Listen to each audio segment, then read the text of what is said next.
you want to know what it is. You can see it when you look out your window or when you turn on your television.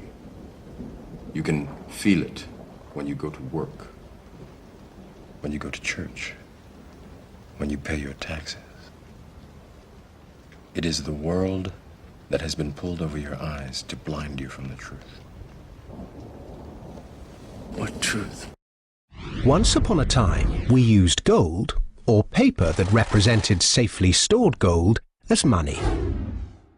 It worked well for thousands of years, partly because gold is independent, and partly because it keeps its purchasing power. An ounce of gold buys you as much food, clothing, and energy as it did 50, or 150, or 1,550 years ago. Compare that to modern money, which seems to buy you less and less each year. 100 years ago, when the Federal Reserve Bank was formed, $1 would buy you this much oil. 50 years ago, it bought you this much. Now, it buys you this much. That's not very much, is it?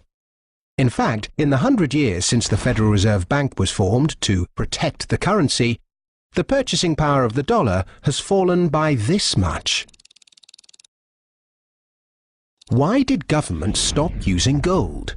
In 1914, the British and German governments were committed to various spending programs and World War I, a war that probably needn't have happened, and neither had the money or gold to pay for it. So they took their countries off the gold standard and, free of its restraints, printed the money they needed.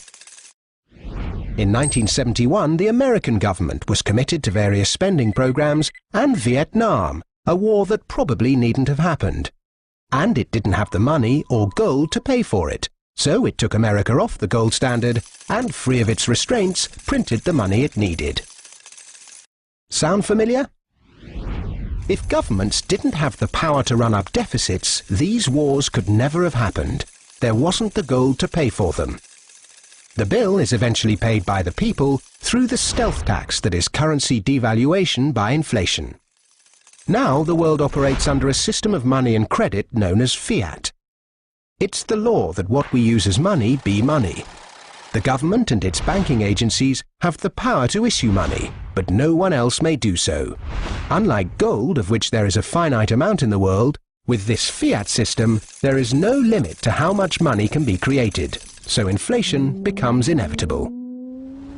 You only need to take a look at these prices at this petrol forecourt to see that drivers are definitely feeling the pain of rising inflation.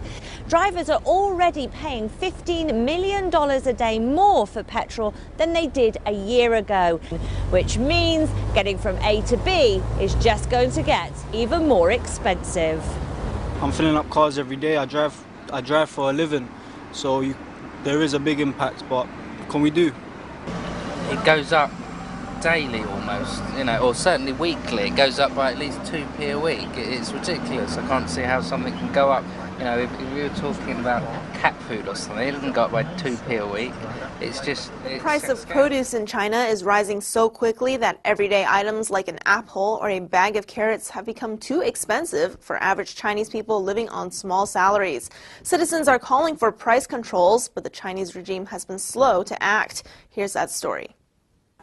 As China experiences high inflation, with rates hitting 4.5%, the price of produce at markets and retail outlets across the country has gone up drastically.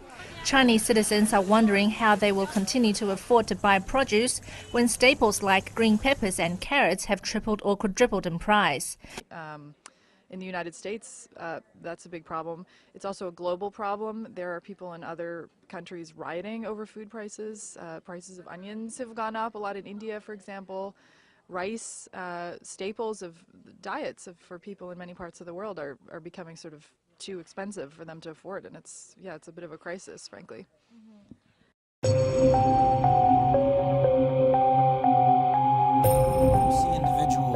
Very concerned about inflation in the developing world, less concerned in the developed world, partially because we don't feel it as fast as the developing world does, but they're making tracks in the direction of gold and silver. Why are they buying it? Are they buying it because they're gold bugs? No. Are they buying it because they're fascinated with the shimmer and shine of the metal? No. They're buying it as an antidote to poison.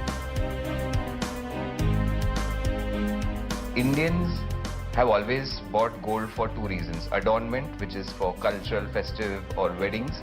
Along with that, on the back of the mind, they have an investment value for it.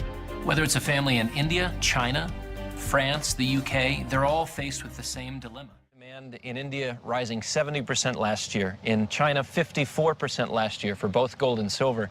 The Industrial Commercial Bank of China with the World Gold Council has set up a program that allows individuals to invest as little as 1 gram of gold per day into a savings account denominated in gold.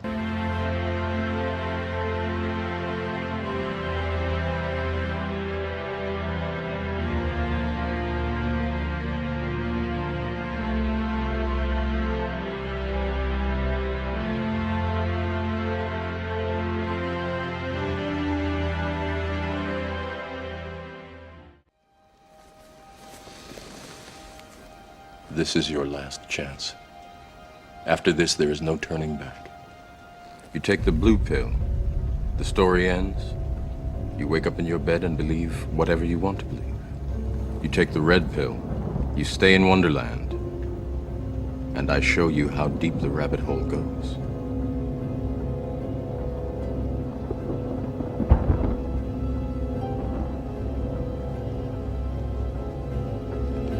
Remember, all I'm offering is the truth, nothing more.